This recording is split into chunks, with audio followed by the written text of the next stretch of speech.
chapter 5, verse number 15.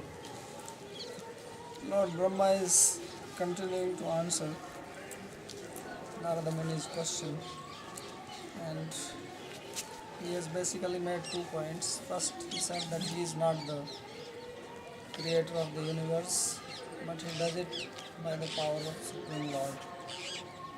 And second, he said that in reality, it is only the Supreme Lord who exists, and everything is manifestation of his energy, spiritual, material, and intermediate, all comes from him.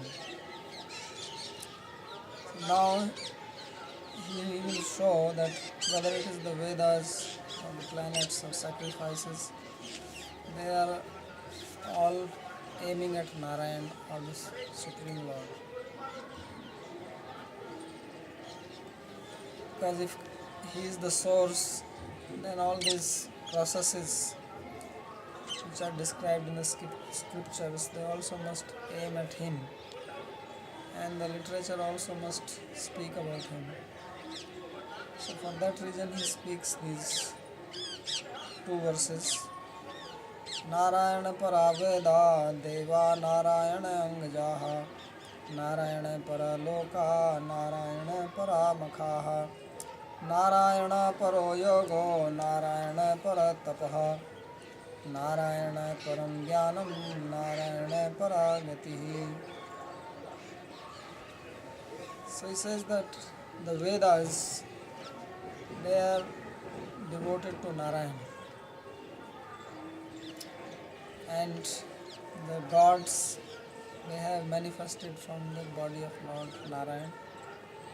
All the planets, they are also manifestation of his potency. Sacrifices are meant only to appease him. The goal of yoga is also Narayan, whether it is TM or any other M. It says Narayana para yoga, is meant only for Narayana. Narayana para tapaha, the object of austerity or penance is also Lord Narayan. Narayana param jnanam, Narayana is the source of knowledge. And Narayana paragati, the supreme destination is Narayana. So first he talks about Veda, which is the knowledge revealed by him. So Vedas, in their Swarupa, means the way they are manifestation of Lord Narayan. There is description in Padma Purana that Vedas personified, they live there in Vaikuntha as associates of the Lord. So they are his personal manifestation. And in the Upanishads it is said that Vedas are the breath of Lord. They have come out from his breath.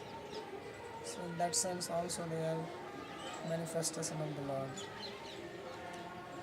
And then the meaning of these words which are found in the Vedas, that is also related to Narayana. The real meaning of the Vedas is in devotion. Vedaischa sarvaina hameva jodhya. They are only speaking about Krishna or the Supreme Lord Bhagavan. And I think it came already that Brahma, he studied the Vedas 3 times,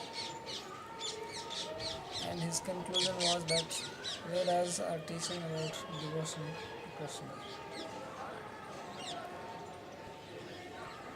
So therefore, by their meaning, they are related to Narayana.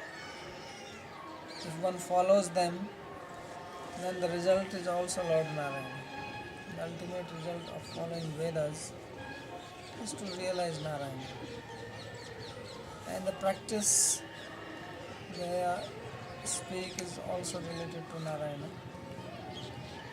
So in this way, if we see the Vedas, whether we see their physical form or their meaning, or if we see the various processes which are described there, and the ultimate result which is described, it is all Narayana. There is no other meaning behind it. Even if they are talking about sacrifice and giving some enjoyment, but the ultimate purpose is to realize Narayana. So that's why sometimes Vedas are also called Brahman, which is absolute reality. And in the Upanishads there is a statement, it says, and there is also a verse in Bhagavatam, it says, Shabda Brahma Param Brahma Umo Me Shashwati Bhakti. Lord says that I have two types of forms. One is the Shabda Brahma, that is the Vedas, another is the Parabrahma, his personal form. So Veda is also his form. And Shabda Brahmani Nishnata Parabrahma Adhigachati. And one becomes expert in Shabda Brahma. Shabda means sound. So this is the sound manifestation of the Lord. And through sound we reach Him. The way to reach the Lord is through sound. Therefore there is so much stress on chanting, kirtan or chanting mantra or hearing. Because it is through the sound that Lord enters inside the heart.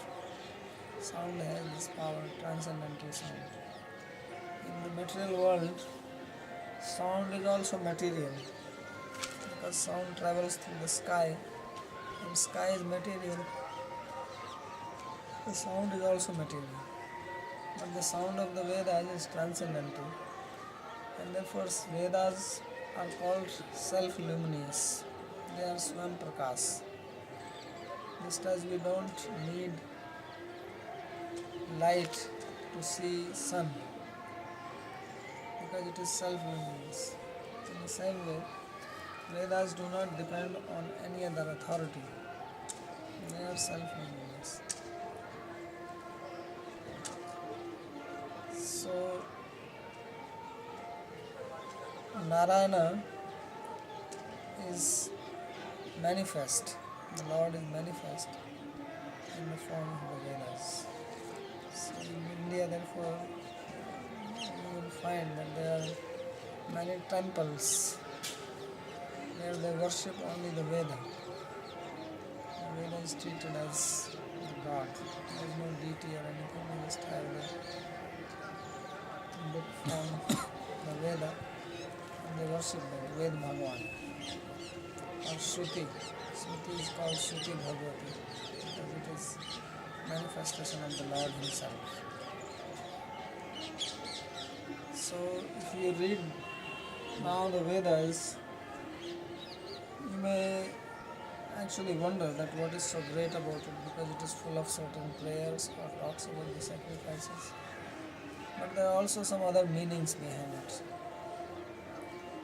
There are various types of meanings in Vedic literature. It is described somewhere that this Mahabharata itself, every sloka has got 100 meaning. Mahabharata, Satsa. So, like one person has written commentary on the first verse of Bhagavatam and he has given 100 meanings to this. So there are many meanings to this at different levels. And the highest understanding is that they are speaking about Lord Narayana. Therefore Brahma, who is the first student of the Vedas, who got the Vedic knowledge directly from Lord Krishna in his heart. Tene Brahma Hridaya Adi Kavi. He is known as Adi Kavi, the original scholar. He got this knowledge in his heart by the grace of Krishna. Later on he will describe it.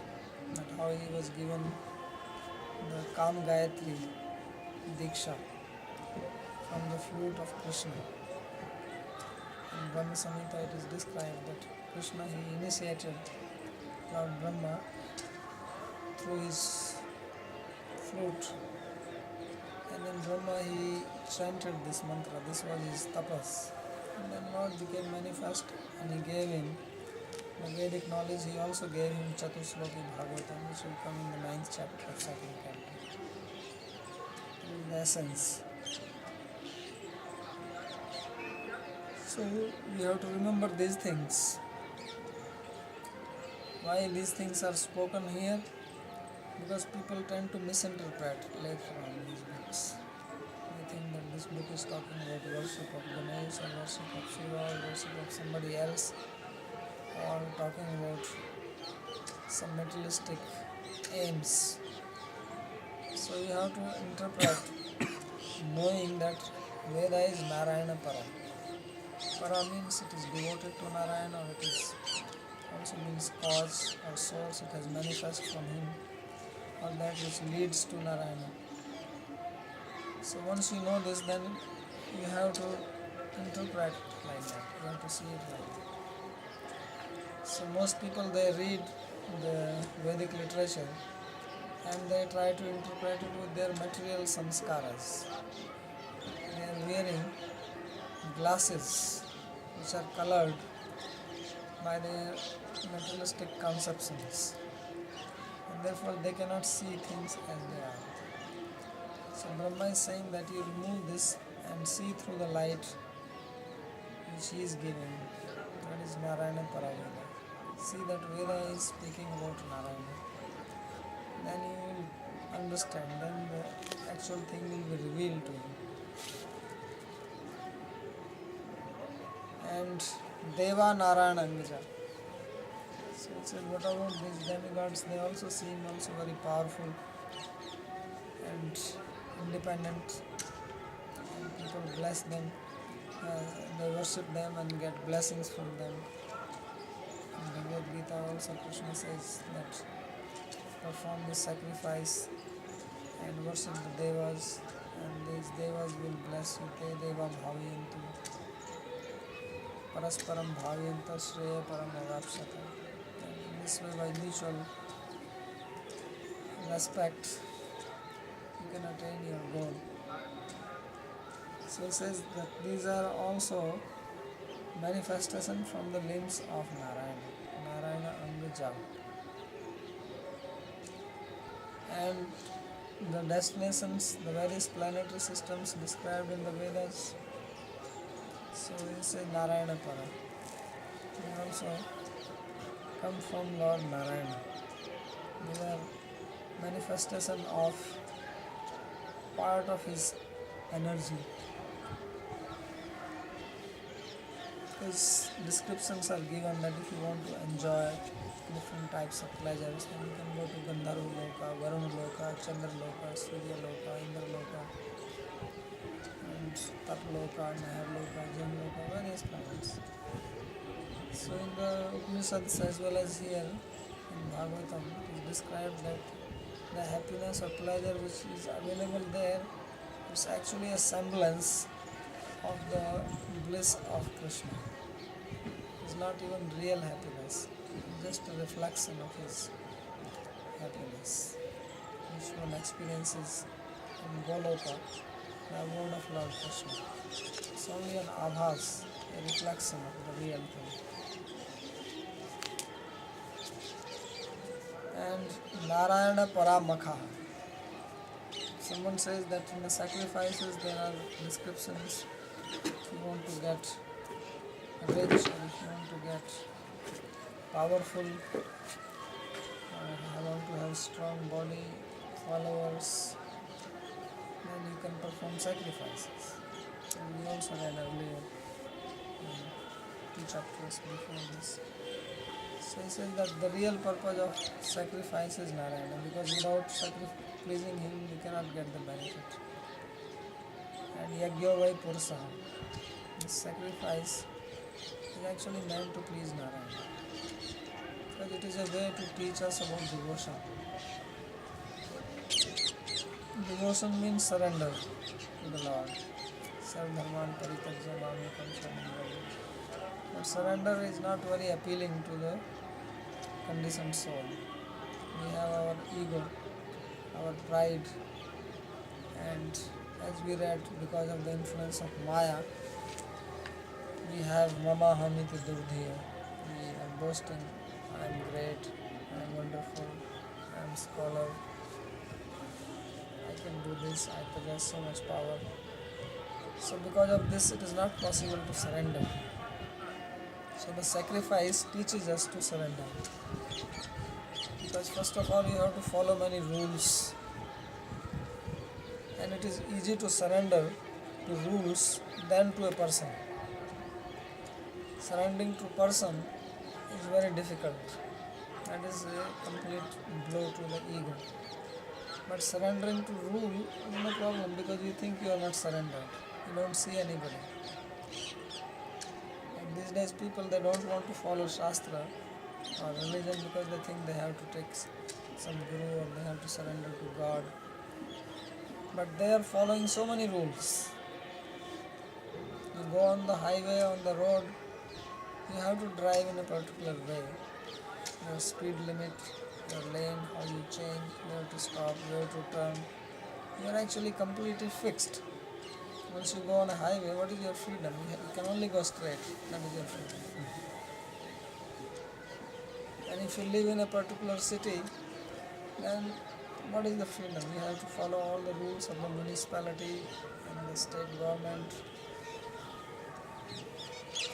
We went to Amsterdam and there we were staying in somebody's house, and all the houses, they had the same paint, same size of windows and same doors. So I asked him and he said, this is a law here, they cannot change it.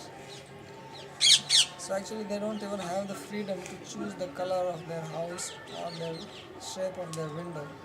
It's already decided by the municipality that they cannot do anything. Or you go to the downtown, in many cities in the Europe, you cannot change anything because these are all old buildings, so you are not allowed. You can live there and maintain it, but no change. And if you have to make little change, you have to take permission from the municipality. If they allow, you can make some renovation, otherwise you are not allowed. So that is no problem because you don't see municipality. Municipality is not some human being. And you have to pay tax for everything. You go, at least in India, you can pass urine anywhere. You have the freedom. But there you have to pay money, you have to pass urine. So there is no freedom even for that. Even for your natural things. So when it is not, people don't want to surrender to God, then how to bring them to God? So Shastra has devised certain means. They don't say that you surrender. They say you do sacrifice. So what is sacrifice? In surrendering also there is a sacrifice. And here also is sacrifice. But you are sacrificing into the fire. So you think you are free and you are really not surrendered. But then to do that sacrifice you have to follow 2000 rules. That you have to take the rice and you can only drop water 3 times on it. If you read Purnimansa, I can tell you, he's studying that. And you have to only touch it this way, you have to chant mantra before, and then you have to touch the tail of the donkey, and you must be facing to the east. All these types of things are there. And when he walks 7 feet, then you have to do one sacrifice. There he steps 7th time. And then he has to move 3 steps, and then you have to... So such very strict rules you have to follow. So this you do because you think that by doing the sacrifice you will get some material goal. But this is how the Shastra is making you follow rules and regulations and become disciplined. And then when you will become disciplined, then you become used to follow rules. then it becomes your habit. So when people come from the west to India, they feel very disturbed because there are no rules here. You go on the highway, nobody is following any rule, and everybody is honking. So they become disturbed because they are used to following rules. So the sacrifices, they make you follow these rules and you become regulated. And then finally you are taught that actually the purpose is that you should do the sacrifice without any material aim. Niskam. So that is surrender. Now you are following all these rules and regulations, but you cannot desire anything. So that is sarvadharman parityajya mamekam sharanam. It's a reflection of that. You have been brought to surrender to the injunction of Krishna. Even if you don't surrender to him, you are surrendered to his words. Because we already read Narayana Paraveda. So this is the way the Shastra tried to discipline people. And the meaning of yajna is, yajna comes from the root yaj, dan and sangatikaram. So you have to give some charity and you have to do puja, dan and sangatikaram. So giving charity is also making you give up your attachments.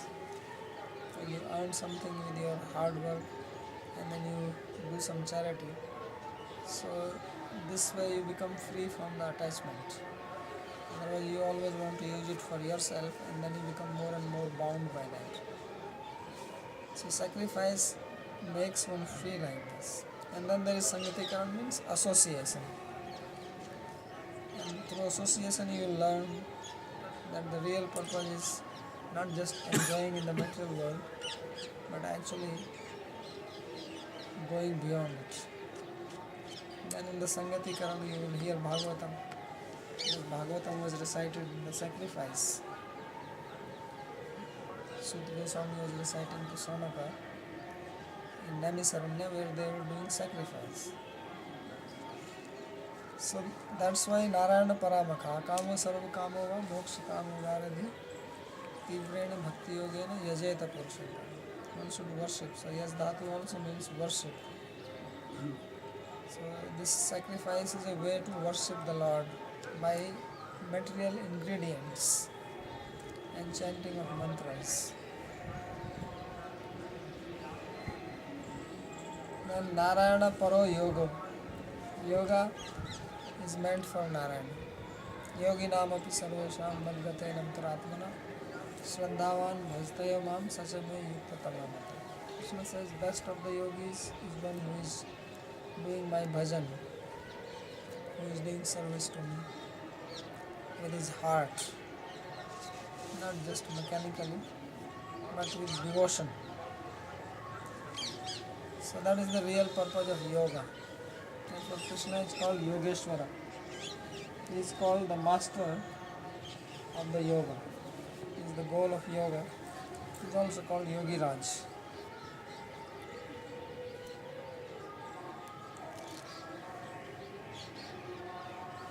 And Narayana Paratapa. Tapa, we do some austerities like fasting. And it is meant to please the Lord. That is the ultimate purpose. Why austerities are prescribed in Shastra? If you read Varnashram Dharma or religious books of Hinduism, Manusmriti, then various types of austerities are prescribed there. Chandrayana Vrat. You start eating from full moon day, you eat 15 morsels of food. Then every day you reduce one. Then on no moon day, no food, complete fasting. And then you increase one morsel. So you do it this 30 days. So it's a very severe austerity. There are two types of this. One is the Mridanga style and another one is the ant style. The ant style begins with Purnima, you have 15 and then you reduce because ant is thin at the center and fat at the ends. So you start with 15, 14, 13, 0, then you increase. So that is the ant style. Piplika Chandrayana. Another is the Mridanga style, which is thin at the ends and fat in the middle. You start with 0, then 1, 2, 3, 4, 5, 15, and then you reduce and come to 0. So many types of austerity is prescribed there. And what is the purpose behind this? The real purpose is that you become tolerant so that when you have to do service to Krishna, you don't become disturbed. Suppose you have to do service and then you feel hungry. Then what you have to do? Drop your service and eat, or tolerate the hunger, complete the service and then eat. So these austerities, they train you. Because if suppose Krishna comes and you have to serve him food and you are also hungry, so what will you do? You first eat and then give him, or you will first serve him and starve in the meantime and wait when he will finish it. So by austerities, one becomes strong enough to control one's senses and the mind, become tolerant. So this was one principle in India, making people more tolerant. Even now if you want to live in India, you have to be very tolerant, because sometimes there is no water, there is no electricity, and then mosquitoes, and monkey comes, takes away your shoes. When you go on the street, then the dog comes. So you have to be very tolerant, and the mics are running at night. So this is tapasya, if you want to live in Vrindavan. And the purpose is Narayana Purpose. So Krishna therefore says, Tant tikshasva bharata. Agama paino nitya, tant tikshasva bharata. That these things, this heat, cold, they come and go. You tolerate them and remain fixed to Narayana. So it is not possible to become a devotee without being tolerant. Therefore Chaitanya Mahaprabhu gave this $1 million verse, Pranadapi Sunichayana Taroriva Shahishmana. He said two things are necessary. One is to be humble, means sacrifice your ego. That is the biggest sacrifice. You start with the sacrifice of pouring ghee in the fire. So you are only sacrificing rice and barley and things like that. Then ultimately you have to sacrifice yourself. That is real sacrifice. And other is tolerant. He says be humble and be tolerant. Two formulas he gave for becoming devotee. So no one can be a devotee without this. So he says be tolerant like a tree. Serving everybody, not demanding anything. So that is the purpose of tapa. This practice was done to make one strong, so that one can become devoted